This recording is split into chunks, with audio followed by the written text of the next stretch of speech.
നിങ്ങൾക്കൊക്കെ സുഖാണോ? അതാണ് ചോദിക്കേണ്ടത്. എനിക്ക് തീരെയാന്ന് യാത്ര ചെയ്തതിന് ക്ഷീണം. സിജോ വരണേന്റെ ഒരു എക്സ്പെക്ടേഷൻ എങ്ങനെയാ? വരുമ്പോ എന്തൊക്കെയാ പറയാനുള്ളത്? നിങ്ങള് ഇന്നലെ വിളിച്ചിട്ടുണ്ടായിരുന്നു, സംസാരിച്ചിട്ടുണ്ടായിരുന്നു സിജോനോട്. അപ്പോ ആള് പറഞ്ഞിട്ടുണ്ടായിരുന്നല്ലോ അന്ന് നമ്മുടെ ഏഷ്യാനെറ്റിന്റെ ലൈവിൽ തന്നെ പറഞ്ഞിട്ടുണ്ടായിരുന്നു, നമ്മള് ഫ്രണ്ട്ഷിപ്പും കാര്യങ്ങളൊക്കെ ആയതുകൊണ്ട് ഇപ്പൊ പെങ്ങള് ആങ്ങളെ സ്നേഹം കൊണ്ടാണ് പുറത്തായെന്നൊക്കെ പറയാൻ കേൾക്കണ്ടല്ലോ. ഇപ്പൊ തന്നെ നന്ദനി സായിയാണ് സിജോനെ പുറത്താക്കിയെന്നുള്ള ഒരു വിവാദമൊക്കെ വരുന്നുണ്ടല്ലോ. പിന്നെ നമുക്കറിയാം നമ്മൾ അതിന്റെ ഉള്ളിൽ എങ്ങനെയായിരുന്നു എന്നുള്ളത്. ഞങ്ങൾ അടിപൊളിയായിരുന്നു അല്ലെ? പറഞ്ഞോടൊക്കെ ജിത്തുബായി എന്താ നിങ്ങൾ മിണ്ടാണ്ടിരിക്കണേ? അത് സൂപ്പറായിരുന്നു ചേട്ടാ. പ്രേക്ഷകർ എന്ന നിലയ്ക്ക് ജിത്തുബായുടെ ഇതായിരുന്നു ഞങ്ങൾ അതിന്റെ ഉള്ളിലുള്ളപ്പോ. എന്താണ് ഞങ്ങൾ സൂപ്പറായിരുന്നു. അൺഫെയർ ആയിട്ട് തോന്നുന്നുണ്ടായിരുന്നു. ഫെയർ ആയിട്ടുള്ള എവിക്ഷൻ അല്ലാന്ന് തോന്നുന്നുണ്ട്. ചാനലിൽ വോട്ടൊക്കെ ഇട്ടപ്പോ സിജോ പോണ്ടെന്നാണ് എല്ലാരും പറയുന്നത്. ഉറപ്പായിട്ടും സിജോട്ടൻ പോകേണ്ട ഒരു വ്യക്തിയല്ല. സിജോട്ടൻ നീ ഞാൻ പറഞ്ഞോ ടോപ്പ് 5 എത്തേണ്ട ഒരു വ്യക്തിയായിരുന്നു. അത് ഭാഗ്യം.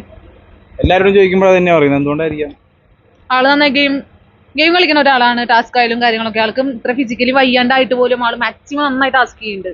ഞാൻ ഒരു എപ്പിസോഡിൽ പറഞ്ഞിട്ടുണ്ടായിരുന്നു, ഇത്രയും പോയി തിരിച്ചു വന്നൊരു വ്യക്തിയാണ്. എന്നിട്ട് ആളുടെ എനർജിയും കാര്യങ്ങളൊന്നും പോയിട്ടില്ല. ആൾ ഇപ്പോഴും ഹെൽത്തി ഫുള്ള് എന്തുണ്ടെങ്കിലും ഞാൻ പറയും സിജോടെ അങ്ങനെ സംസാരിക്കേണ്ട, ഡോക്ടർ പറഞ്ഞിട്ടുണ്ടല്ലോ സംസാരിക്കേണ്ട എന്നുള്ളത്.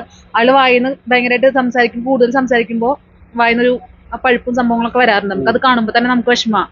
ഡോക്ടർ പറഞ്ഞിട്ടും ആള് നന്നായി സംസാരിക്കും ചെയ്യും. ഗെയിമും ആയാലും കാര്യങ്ങളായാലും അടിപൊളിയായിട്ട് ചെയ്യും. ആൾക്കൊരു വയ്യായി ഉണ്ട് എന്നുള്ളത് അത് നമ്മൾ ആരെ കൊണ്ടും കാണിപ്പിച്ചല്ലേ സിജോ ചേട്ടൻ.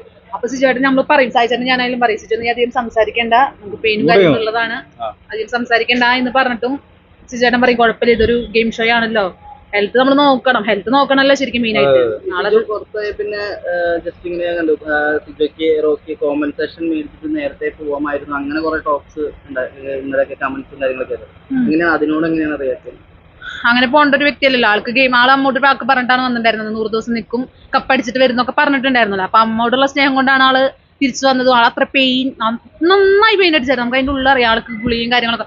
ഫുഡ് വരെ ഡോക്ടർ കഴിക്കേണ്ടെന്ന് പറയും, അങ്ങനത്തെ കട്ടിയുള്ള ഫുഡൊന്നും കഴിക്കേണ്ട. എന്നിട്ട് ഡോക്ടർമാരാണ് അവിടെ ഫുഡ്, സിജോനൊക്കെ പുറത്തുനിന്നാണ് ഫുഡ് വരിക, അവിടെ നിന്ന് എഴുതിയിട്ട് സോഡ ആയാലും അത് എപ്പോഴും നമ്മൾ ഭക്ഷണം കഴിച്ച് കഴിഞ്ഞാൽ വായ കഴുകണം ഫുൾ ടൈം എന്നൊക്കെ പറയും. ആളുടെ ഹെൽത്ത് അത്രയും മോശമായിരുന്നു, അത്രയും വലിയൊരു.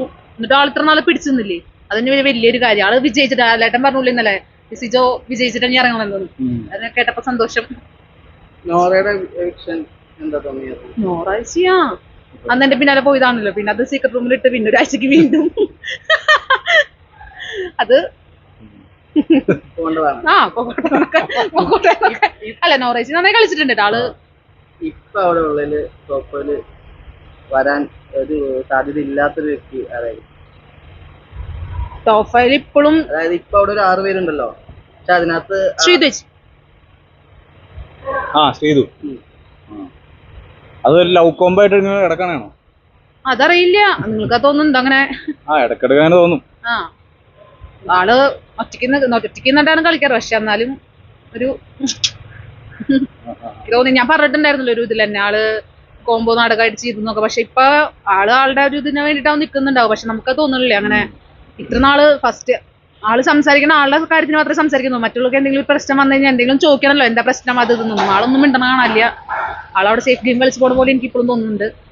പോട്ടെ, എവിടെ വരെ പോകും നോക്കാം. അതെ, ബിഗ് ബോസ് ചരിത്രം മാറ്റി കുറിക്കാം, ചിലപ്പോ കപ്പടിക്കാം, കപ്പടിക്കാണ്ടിരിക്കാം. എന്താ 13-ാം തീയതി ഫ്ലൈറ്റ്, 14-ാം തീയതി റിയൻ.